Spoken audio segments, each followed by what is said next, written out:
Your home is your sanctuary, free from much of the scrutiny that comes with life in public. No one can just enter your home without your consent. In Australia, even the police can't come in without that, or at least a warrant, right? Lots of people think they know the answer to this question, and let me tell you, lots of people are wrong. Here's the headline. There are several grounds and reasons the police can enter your house without a warrant and without your consent in Australia. And if you try to physically interfere with them when they have the power to enter, you might find yourself being arrested and charged with a crime. I'll give you one example right now. If your brother rocks up at your house and say he's just had a barney with the missus, and a bit later on the police arrive looking for him, they can probably enter your house to look for him, depending on the allegation, without a warrant, without your consent. Not his house, yours. And we'll get to the reason behind that, but that's why it's important that you understand what powers the police have, when they can use them, and crucially, what you should do if it happens to you. I was a police officer for 12 years. I was a prosecutor in court for 8 of them, and I resigned as a sergeant teaching on the course that trains prosecutors. I left the police force to start my own criminal defence firm. Let's talk about the ways the police can search. And I bet, even for the obvious ones, there are a few things that will surprise nearly everyone. Bear in mind the legislation in this video is based off Victorian law, and this is absolutely not legal advice. If the police ask if they can do something and you consent, then in most cases the police can do it, and they can rely on what they find as evidence against you. There's a lot of variations on consent, and I can't answer them all in one video, but what I can say is that the safest thing to do is to never consent to a police search. You should also bear in mind that it's not only the owner or the person whose house it is who can consent to a police search. If the police ask to search a house and an owner or an occupier says yes, and an occupier is like someone who's in the house, then that counts as consent and the police can come in. The next most obvious one is a warrant. If the police have a search warrant that lists a certain property, then they clearly have a lawful power to enter and search the property. You should also know that they can use force to execute the warrant as well, if required. That means if you're home and the police have a warrant to search your house and you don't open the door, you can expect that they will open the door by whatever means necessary and use reasonable force to carry out the search on the property. Arrest warrants also give the police the power to break, enter, and search any place where the person named on the warrant is reasonably suspected to be in order to arrest them. Arrest warrants are different from search warrants. Arrest warrants is the power to enter to look for a person, whereas a search warrant is the power to enter to look for a thing, evidence.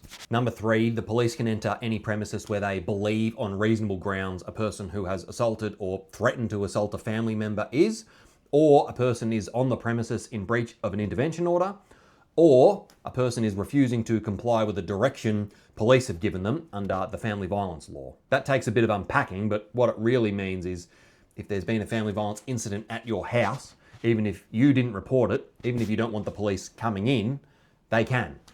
This is the example I gave at the start. Even if the family violence incident happened elsewhere, the police can still enter your house in search of the person. The Family Violence Protection Act also gives police a separate power to enter a premises to search for firearms in certain family violence situations where orders or family violence safety notices have been made.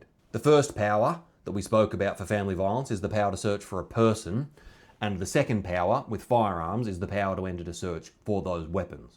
Reason number 4 is if the police are in pursuit of an accused. In Victoria, the Crimes Act gives the police the power to enter and search any place using reasonable force if necessary for the purpose of arresting a person who is suspected of committing a serious indictable offence, is escaping from legal custody, or is found committing a serious indictable offence. Now, a lot of people aren't going to know what serious indictable offence is, but it's defined in the legislation as an indictable offence that's punishable by a period of imprisonment on first offence of 5 years or more, or life. I'll give you one example off the top of my head.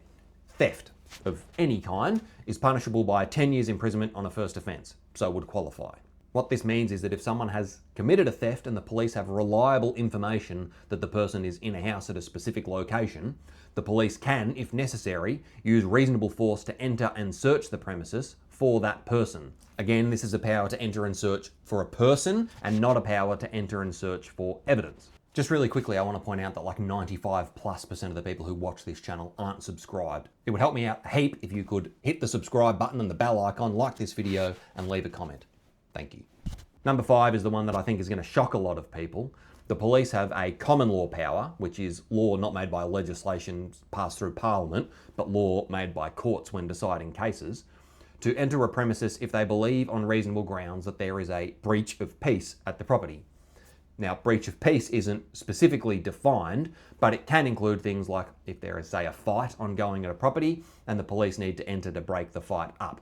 Some other sources and places have raised that maybe things like excessive noise might cause or constitute a breach of the peace and give the police a power to enter. Number 6 is firearm prohibition orders, or they're called FPOs, and these are orders made by the Chief Commissioner of Victoria Police in certain circumstances. If one is made, the police have the power to enter and search at any time to ensure the person who the order is made against is complying with it. If you're the subject of an FPO, or you've been notified that the police are going to impose one, you should absolutely seek legal advice, as FPOs give police an extraordinary power to stop and search you anywhere, anytime. Moving on to the practical steps and advice now. What should you do if the police knock on your front door? The first thing you should do is not speak to the police at your front door. Don't stand there with the door open talking to them. Step outside, close the door behind you, and stand outside the premises. In some circumstances, you might consider speaking to the police through the door, but that's got its own challenges, and depending on what's going on, might aggravate the situation. The next step is clarifying exactly why the police are at your door and what they want.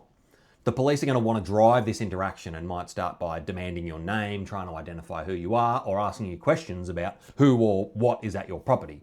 Before you respond to these questions, you should specifically ask them why they're at your house, and if they're relying on a legislative power to advise you of what that power is and why they're using it. This will give you an understanding of whether you are lawfully required to answer their questions. If the police claim they have a warrant, you're entitled to ask to see the warrant and what it says. However, you should not expect that the police are going to wait around to show you this. They aren't going to attend at a property to execute a search warrant, let you know that's why they're there, and then let you go back inside and do your own thing whilst they try and locate the warrant to show it to you. That's not going to happen for, I hope, obvious reasons. You should make 2 things clear immediately to the police. The first and most important thing you should make clear is that you are not consenting to police entering or searching your property. The second thing you should make clear is that you will not interfere with the police if they claim to be executing a lawful power to enter or search your property. Regardless of whether it is lawful or not for the police to enter and search your property, regardless of how you feel about it happening, if the police claim to be exercising a lawful power and you try and stop that from happening, it's only going to end badly for you. If you obstruct the police, you can be arrested and charged with an offence. If you interfere with a police search to locate someone, you can be arrested and charged with an offence. If you abuse the police, you might be arrested and you can be charged with an offence. Even if the police do not have a lawful power to enter, you are never going to talk them out of conducting a search if it's at your doorstep, if that's why they tell you they're there. The remedy to an unlawful use of police power is later and down the line, not at your doorstep. And by doing this, you're not exposing yourself to the chance of additional charges or giving the police justification to rely upon to argue the lawful ground of the search. If you or a family member are in a situation where the police are at your door to search the property, you should contact a lawyer. If it's happening in Melbourne or anywhere in Victoria, you can contact the team at Loftgood Legal with the link in the description.